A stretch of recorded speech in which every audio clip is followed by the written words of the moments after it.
So, in our chronological run-through of the Clone Wars and battle analysis, we're coming up on one of the most requested battles, the Battle of Umbara. And before we jump into the titan that is one of the bloodiest battles the 501st faced during the war, I figured we should take a closer look at the state of the Separatists at this time, and more particularly something that's going to play a really big role in the Battle of Umbara itself: Separatist militias. So today let's talk about Separatist militias and the forces the Separatists used that weren't battle droids. I'm Colin, and this is Sci-Fi Deep Dive.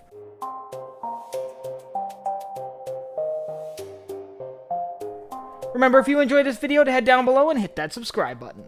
So many of us are familiar with the battle droids that served as the backbone of the Separatist military throughout the Clone Wars. After all, the iconic image of the Clone Wars would perhaps be a clone trooper facing off against a B-1 battle droid as the sort of archetypes of both sides. But what many people seem to forget is that the Separatists were a populist movement, a movement that leaned a lot on the sort of everyday working people of the Outer Rim, and a lot of those everyday working people signed up for local militias, and they didn't see a ton of action in the early parts of the war. In fact, local militias were pretty dormant for the first year of the conflict, and this is for very specific reasons which we'll get into later. But as the war dragged on, they became more common in combat, and they became a more significant part of the war itself. But no place did they take as prominent a role as on Umbara, so before we talk about the Battle of Umbara and battle analysis, I figure it's a good chance to take a look at Separatist militias themselves.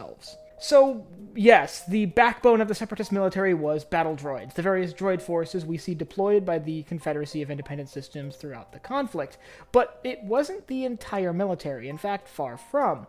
The Separatists used a lot of local defense forces in their much larger military apparatus. Now, these forces took on a more defensive role in most cases, while the droids themselves took on more offensive positions, but still they were a significant force within the Separatist military. These militias would be made up of a variety of different species, usually native to the planet they were stationed on, and would use a variety of different weapons based on the history of the militia group and the planets that they hailed from.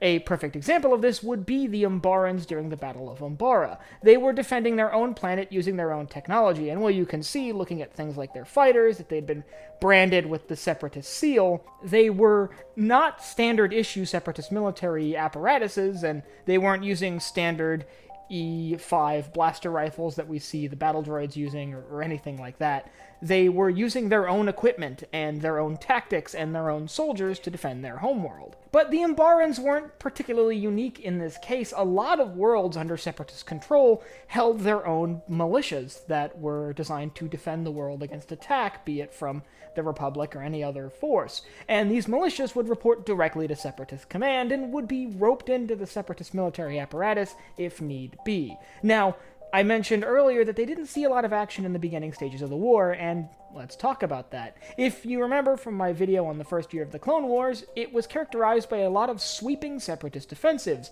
slashing into Republic territory and trying to grab as much ground as they could before the clone army could deploy in its entirety.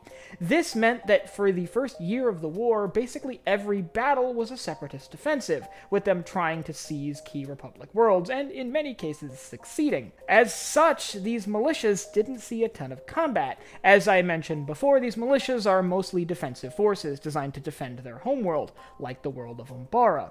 These militia units would therefore be best suited for fighting on their own planet, and that's where they were stationed. These militias wouldn't tend to see action until the later half of the war, when the Republic had really turned the tide and started carrying out deep strikes into Separatist territory. They'd become significantly prominent during the Outer Rim sieges, when the Republic was really hammering in the last nails in the Confederacy's coffin, but for now, let's focus on the role they played around the midpoint of the war when the Battle of Umbara takes place. As a result, these militia forces found themselves pressed into more and more combat situations as their homeworlds became the target for Republic attacks. This is exactly what happened during the Battle of Umbara. The Republic carried out a massive assault against the world of Umbara in hopes of seizing it from Separatist control, and its government and people were still loyal to the Separatist cause during the Republic invasion. As such, instead of facing battle droids when Republic forces reached the surface, they found a heavily armed and well-prepared militia of local logistical forces